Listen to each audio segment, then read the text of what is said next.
जय हिंद। 31 मार्च के current affairs लेके हम आज फिर दोबारा डिस्कस करेंगे। और 31 मार्च हमारे टाइम में बड़ा ही इंपॉर्टेंट दिन हुआ करता था, क्योंकि तब बहुत सारे हमारे एग्जामिनेशन के रिजल्ट अनाउंस होते थे एक्सेप्ट बोर्ड एग्जामिनेशन। अब तो ऐसा नहीं है, अब तो कभी भी रिजल्ट अनाउंस हो जाते हैं, किसी भी डेट को जो है आफ्टर फरवरी अनाउंस कर दिया जाता है। बट हमारे लिए बड़ा इंपॉर्टेंट डे था और हम कहीं, मैं तो ये प्रे करती थी स्पेशली इन मैथ्स की 35 मार्क्स आ जाएं आउट ऑफ 100। सिस्टम बहुत बदल गया, एजुकेशन सिस्टम बहुत बदल गया और स्किल बेस्ड चीज़ें जो है ना अभी बहुत ज़्यादा हो गई हैं। इनके बारे में भी डिस्कस करेंगे कभी कि क्यों हमें स्किल मतलब नॉलेज लेना क्यों इंपॉर्टेंट है, मार्क्स लेना क्यों इंपॉर्टेंट नहीं है। क्योंकि ये जो हम करंट अफेयर्स कर रहे हैं ना, ये इस बात का बहुत बड़ा प्रूफ है कि हम बहुत सारे सोशल साइंसेस पढ़ते हैं क्लासेस में, या फिर हम आर्ट्स से ग्रेजुएशन करते हैं, लेकिन हमें बेसिक चीज़ों का नहीं पता होता है। ठीक है, तो इंटरेस्ट बहुत इंपॉर्टेंट है, क्योंकि जब किसी चीज़ में आपका इंटरेस्ट होगा ना तो ऑब्वियस है कि उस चीज़ को लर्निंग की स्पिरिट आप में बहुत ज़्यादा हो जाएगी। ठीक है, तो चलो हम फालतू की बातें नहीं करते हैं, टॉपिक से शुरू करते हैं आज का 31 मार्च का। थोड़ा कलरफुल भी मैंने ये बनाया, जिसके पीछे रीज़न भी यही था कि 31 मार्च एक बहुत इंपॉर्टेंट डेट होती थी जब हम छोटे से बच्चे हुआ करते थे। वैसे आज भी बहुत सारे बच्चों का रिजल्ट ज़रूर आया है। ओके, तो पहला क्वेश्चन डिस्कस करते हैं। पहला क्वेश्चन क्या है कि who was the new vice chancellor of the Punjab university for the term of 3 years, जो 29 मार्च ऑनवर्ड्स उनको पंजाब यूनिवर्सिटी का क्या बनाया है 3 years के लिए वाइस चांसलर। ठीक है, then his name is professor Renu Cheema Vig. ठीक है, तो दैट इज विज। तो प्रोफेसर रेणु चीमा विज मीन्स आपका ऑप्शन जो है यहाँ पे डी बिल्कुल करेक्ट है। नेक्स्ट क्वेश्चन देखते हैं। What is the next question? Who has been appointed as a star sports as its new brand ambassador. Star sports ने अपना ब्रांड एम्बेसडर किसको बनाया है? विराट कोहली, रणवीर सिंह को, शाहरुख खान को या ऋतिक रोशन को? Then right answer is Ranveer Singh. किसको बनाया है? रणवीर सिंह को स्टार स्पोर्ट्स ने अपना ब्रांड एम्बेसडर जो है वो बनाया है। ठीक है, अगला क्वेश्चन देखते हैं। What is the next question? Next question है हमारा कि international day of drug checking. Drug checking आपको पता ही है, ड्रग्स कैसी चीज है। ठीक है, तो ड्रग्स हर एक तरह से, नॉट इवन द ड्रग्स जो हम in the form of drugs तो इंटॉक्सिकेशन लेते हैं, बट मतलब ऐसी मेडिसिन भी जो हमारी बॉडी में बहुत रॉन्ग इफेक्ट कर सकती हैं, वो भी एक तरह से ड्रग्स ही हैं। ठीक है, तो international day of drug checking कब ऑब्जर्व होता है? 31 मार्च को। 31 मार्च को ये दिन को हम ऑब्जर्व करते हैं। और आपको पता है ये क्यों इंपॉर्टेंट है? ऐसे इररेलेवेंट मेडिसिन खाने से, ड्रग्स तो हार्मफुल है ही है, बट अगर हम ऐसे भी हम ड्रग्स कोई दवाई खाते हैं तो कितना इम्पैक्ट होता है ये नेक्स्ट देखेंगे।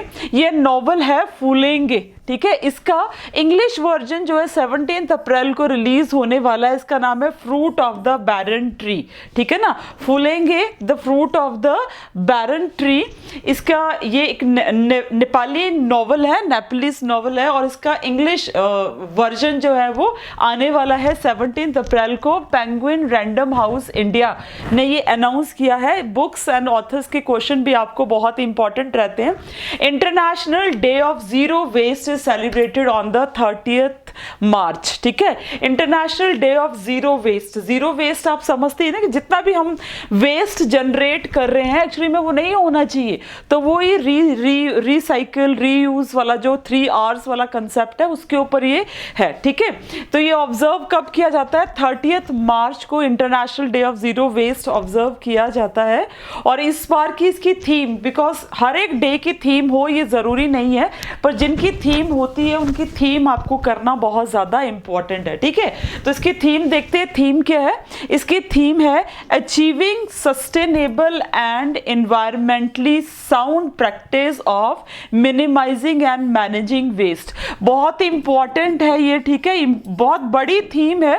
कभी कभी आपको इतनी बड़ी थीम जो है ना वो शॉर्ट में ही कुछ स्टार्टिंग का या एंडिंग का भी वर्ड्स डाल के एग्जामिनर जो है वो पूछ लेता है। ठीक है, तो international day of zero waste की ये क्या है? यहाँ पे थीम है।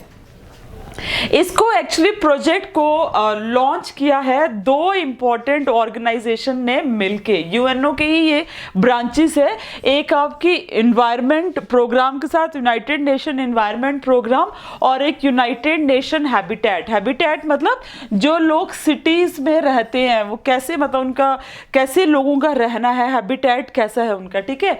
इन दोनों ने मिलके ये प्रोग्राम जो है international day of zero waste launch किया है, और इसका मेन मोटिव यही है, अवेयरनेस बतानी है कि कैसे हमारी रिस्पॉन्सिबिलिटी है कि हम ऐसे कंजम्पशन और प्रोडक्शन प्रैक्टिसेस को यूज करें जिससे हमारा वेस्ट जो है वो कम से कम जनरेट हो, ठीक है। ये दो ऑर्गेनाइजेशंस के बारे में भी मैं थोड़ा सा आपको यहाँ पे बता देती हूँ। नंबर वन जो यूनाइटेड नेशन एनवायरनमेंट प्रोग्राम है, आपको पता है ये ग्लोबल वाइज है कि हमें एनवायरनमेंट को क्या करना है, सेव करना है, और यहाँ से कहीं ना कहीं ये लीडरशिप क्वालिटीज जनरेट करते हैं लोगों में, सो दैट वो एनवायरनमेंट के लिए इंस्पायर कर सके, इन्फॉर्म कर सके, और कंट्रीज को, लोगों को एक तरह से मतलब इतना अनेबल बना पाए कि वो quality of life without compromising for the future generation.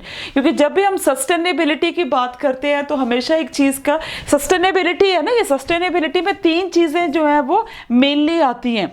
तो नंबर वन क्या आता है इसमें, प्रेजेंट, ठीक है, प्रेजेंट आता है, साथ में आपका क्या आता है, फ्यूचर आता है, और थर्ड आपका क्या आता है, इन्वायरमेंट, ठीक है। ये सारी चीजें इसमें आती हैं कि आप जो भी रिसोर्सेज है वो प्रेजेंट जनरेशन की नीड पूरी हो, उसको फ्यूचर जनरेशन के लिए भी बचा के रखें, और इन्वायरमेंट को क्या ना करें, इन्वायरमेंट को स्पॉइल ना करें, ठीक है।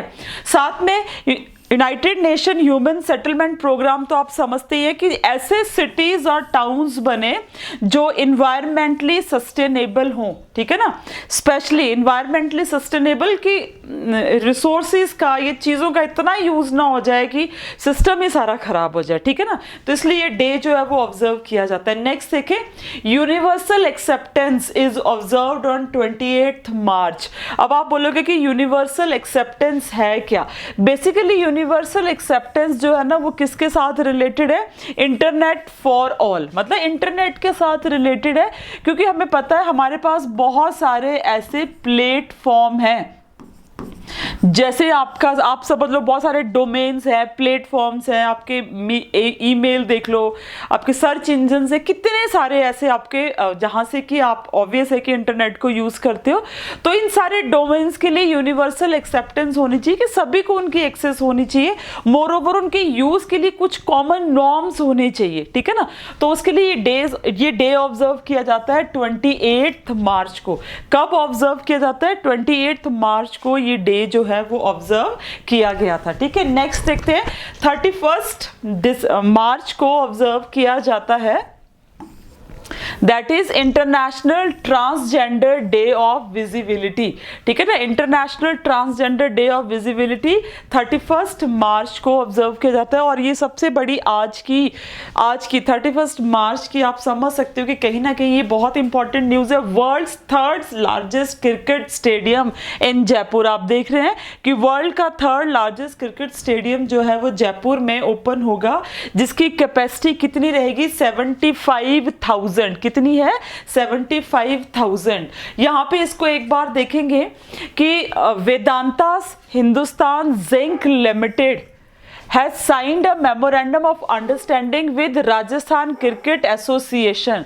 किसके साथ, राजस्थान क्रिकेट एसोसिएशन के साथ ये मेमोरेंडम ऑफ अंडरस्टैंडिंग साइन हुआ है, जिसमें वर्ल्ड का थर्ड लार्जेस्ट क्रिकेट स्टेडियम जो है वो चौन विलेज इन जयपुर में क्या किया जाएगा, ओपन किया जाएगा, ठीक है ना। यहाँ पे एक इंपॉर्टेंट चीज है कि इस स्टेडियम का नाम होगा Anil Agarwal international cricket stadium. क्या रहेगा, Anil Agarwal international cricket stadium, ये नंबर 3 पे स्टैंड करेगा, ठीक है। नेक्स्ट क्वेश्चन देखते हैं, नेक्स्ट पॉइंट देखते हैं आज का, कि आज का इंपॉर्टेंट क्या क्वेश्चन है। स्वस्तिक साईराज और चिराग शेट्टी, ठीक है, ये दोनों ही पॉपुलर इंडियन डबल्स बैडमिंटन के प्लेयर हैं और इन्होंने फर्स्ट डबल टाइटल ऑफ 2023 जीता है bye winning Swiss open super 30 finals. समझ में आ गया?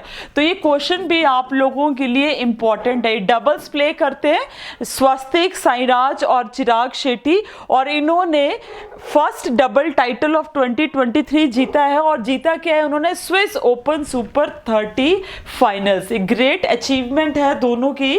किसी भी गेम को जीतने के लिए अगर आपको लाइफ में मोटिवेशन चाहिए ना, प्लेयर से मोटिवेशन लेनी चाहिए। प्लेयर से बड़ी मोटिवेशन कोई नहीं दे सकता हमें जिंदगी में, कि वो सिर्फ कुछ मिनट्स की, इवन कभी कभी तो वो मिनट की भी नहीं होती है बात ना। As a company chief executive officer and managing director ये रीअपॉइंटेड हुए हैं और 2027 तक अब ये सीईओ रहेंगे, मैनेजिंग डायरेक्टर रहेंगे किसके? टाटा पावर्स के। ठीक है, नेक्स्ट क्वेश्चन देखो बेटा, ये इंटरनेशनल पॉलिटिक्स में से क्वेश्चन है कि यूएई के जो प्रेसिडेंट है शेख मोहम्मद बिन जायद अल नहान, इन्होंने अपने ब्रदर को शेख मंसूर बिन जायद अल नहान को as a vice president of country appoint किया है। क्या किया है? Vice president of the country. ये नेम्स जो न्यू अपॉइंटमेंट होती है ना बेटा, जितने भी नेम्स होते हैं आपकी न्यू जो भी अपॉइंटमेंट्स होती हैं, ये बहुत ज़्यादा इंपॉर्टेंट है। स्पेशली इंटरनेशनली तो बहुत ही है, नेशनली भी इंपॉर्टेंट ऑर्गेनाइजेशंस की जो होती है that is also important. Next question है, Hero MotoCorp board appoints the Niranjan Gupta as a CEO और ये 1 मई 2023 ऑनवर्ड अपना काम संभालेंगे। तो नया सीईओ कौन बना है हीरो मोटर कॉर्प बोर्ड का? That is Niranjan Gupta. थोड़ा सा हम यहाँ पे देख लेते हैं हीरो मोटर कॉर्प्स के बारे में थोड़ा सा, कि एक Indian multinational motorcycle and scooter manufacture करती है। इसका जो हेडक्वार्टर है वो कहाँ पे है? दिल्ली में है। ठीक है ना, और ये वर्ल्ड की largest manufacturer of two wheelers है and it is the part of the Hero group. ठीक है ना, जो कई तरह की इसके साथ साथ में कई तरह की डिफरेंट सर्विसेज भी प्रोवाइड करती है, जिसमें कि फाइनेंशियल सर्विसेज से लेके रिन्यूएबल एनर्जीज, मतलब ये तो बनाती है टू व्हीलर्स के साथ साथ में अनदर चीजें भी जो है ये प्रोवाइड करती है, जिसमें फाइनेंशियल सर्विसेज चाहिए आपको, ये रिन्यूएबल एनर्जी से रिलेटेड जो चीजें हैं। हीरो मोटर कॉर्प बेटा कब बना था? 1984 में and it is a joint venture between the motorcycles and Honda motor company of the Japan. ठीक है, तो ये एक ज्वाइंट वेंचर था बेटा, ये भी आपने याद रखना है। The company began manufacturing the motorcycles in 1985 और तब से ये सिर्फ क्या करती जा रही है? धीरे धीरे ग्रो करती जा रही है और वर्ल्ड में और इंडिया में इस टाइम ये लार्जेस्ट टू व्हीलर मैन्युफैक्चरिंग कंपनियों में से एक बन गई है। ठीक है, तो आज के ये इंपॉर्टेंट करंट अफेयर्स थे। आई होप कि आपको ये अच्छे लगे होंगे। अच्छे लगने से ज़्यादा इंपॉर्टेंट ये है कि आपके पेपर में काम आएंगे। लाइक शेयर और सब्सक्राइब ज़रूर कर दीजिएगा। कुछ इंपॉर्टेंट आपको इन्फॉर्मेशन और चाहिए, कोई और टॉपिक आप पढ़ना चाहते हैं तो आप मुझे ज़रूर कमेंट बॉक्स में लिख के बताइएगा। ठीक है, इसी के साथ जय हिंद जय भारत और मेहनत करो लाइफ में, because there is no substitute to hard work, ये तो आप सभी जानते ही हैं। ठीक है, take care all of you.